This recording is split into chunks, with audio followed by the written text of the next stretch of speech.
మరి కాసేపట్లో అనలిస్ట్ కూడా జాయిన్ అవుతారు. తులసిరెడ్డి గారు, సమస్య మీద సమస్య, దెబ్బ మీద దెబ్బ, ఎటు చూసినా తల తిప్పినా కూడా అసలు మొత్తం సమస్యలే. షర్మిల గారు, సమీప బంధువులు, పార్టీలో వాళ్ళు, ప్రజలు, వివిధ వర్గాలు, ఏంటిదంతా ఎట్లా చూస్తారు? ఆల్రెడీ జగన్మోహన్ రెడ్డి గారే మన తిరుపతిలో ఆయనే చెప్పారు మరి ఓడిపోతున్నా అని చెప్పేసి. కాబట్టి ఆయనకు ఓటమి ఫోబియా పట్టుకున్నది, ఓటమి భయం పట్టుకున్నది, ఓటమి స్వరం వినిపిస్తా ఉంది. కాబట్టి నేను ఇప్పుడు దిగిపోవాల్సిన సంతోషంగా దిగిపోతా అని చెప్పేసి ఆయన కమిట్ అయ్యాడు. వచ్చేసి ఆయనకు తెలిసిపోయింది ఓటమి. కాబట్టి ఆ నేపథ్యంలో దానికి కొన్ని సంకేతాలు కూడా ఆయన సర్వే చేయించుకునే సర్వేలోనే ఇప్పుడు ఎన్నికలు జరిపితే 25 మంది మంత్రుల్లో 20 మంది ఓడిపోతారనేది ఒక సర్వే నివేదిక.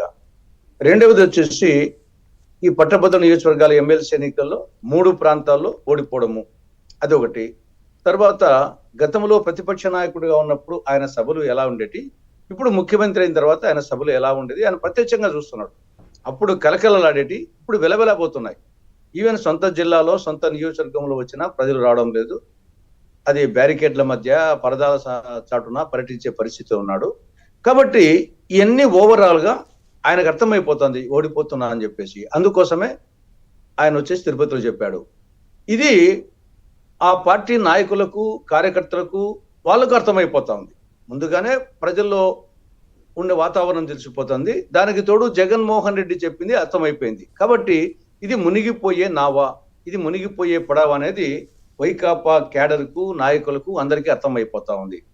రైతులు రగిలిపోతున్నారు, మహిళలు మండిపోతున్నారు, మందుబాబులు మండిపోతున్నారు, ఉద్యోగులు ఉడికిపోతున్నారు, నిరుద్యోగులు నిరాశతో ఉన్నారు, సర్పంచులు సరసలా కాగిపోతున్నారు, కాంట్రాక్టర్లు కసితో ఉన్నారు. కాబట్టి సమాజంలోని అన్ని వర్గాల ప్రజల్లో అసంతృప్తి తారాస్థాయిలో ఉంది.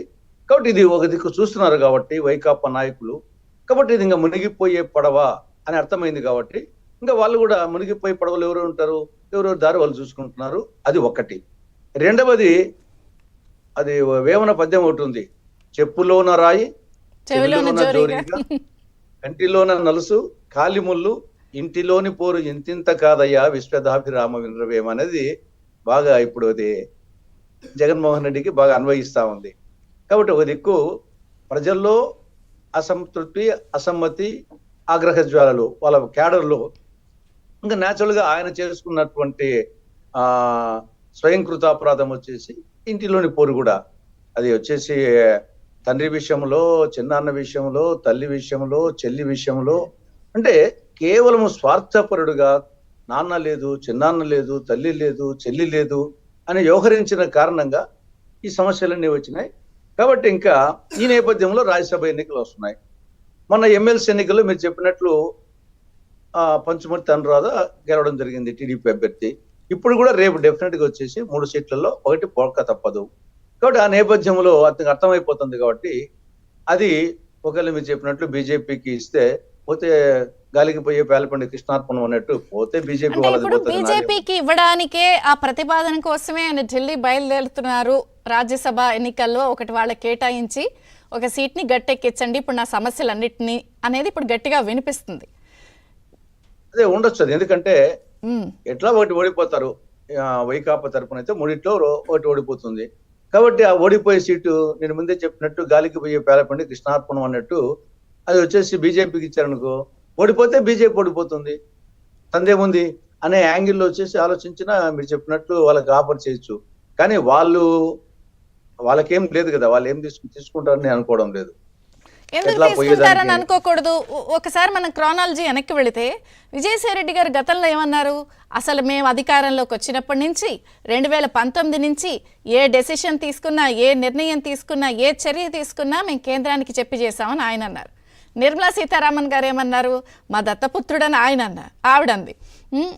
అమరావతి వాళ్లే శంకుస్థాపన చేసి ఇన్ని తతంగాలు జరుగుతుంటే అన్ని చెప్పి చేస్తున్నాం అన్నప్పుడు ఇది కూడా చెప్పి ఇచ్చి నన్ను కాపాడండి అని అడగ ఛాన్స్ కూడా ఉంది కదా అన్నది చర్చ. ఇప్పుడు అది ఉంది, ఛాన్స్ ఉంది, అడిగే ఛాన్స్ ఉంది. కానీ వాళ్ళకు ఒక ఎమ్మెల్యే లేరు కాబట్టి ఇది ఓడిపోయే సీటు మాకు ఇస్తున్నాడు, ఎందుకు మాకు ఆ కలంకం అని చెప్పేసి వాళ్ళే తీసుకోకపోవచ్చు. ఈయన అడుగుతాడు, ఈయన అడిగేదానికి ఛాన్స్ ఉంది. వాళ్ళు తీసుకోకపోయే అవకాశం కూడా ఉంది. ఎందుకంటే వాళ్ళకు ఒక ఎమ్మెల్యే లేడు, ఇది ఎట్లా పోయేది అనే ఉద్దేశంతో వాళ్ళు తీసుకోకపోయే అవకాశం ఉంది. లేదా కేంద్రంలో అధికారంలో ఉన్న మా యొక్క అన్ని ప్రయోగాలు చేసి అన్ని ఆయుధాలు ఉపయోగించి చూద్దామనే ఒక ప్రయత్నం చేసినా చేయొచ్చు. కానీ నా అభిప్రాయం వచ్చేసి వాళ్ళు తీసుకోకపోయే అవకాశాలే ఎక్కువగా ఉంటాయి. రైట్. యా, మనతో పాటు అనలిస్ట్ సత్యమూర్తి గారు కూడా జాయిన్ అయ్యారు. నమస్కారం అండి. టీడీపీతో మాట్లాడి నేను మీ దగ్గరికి వస్తాను.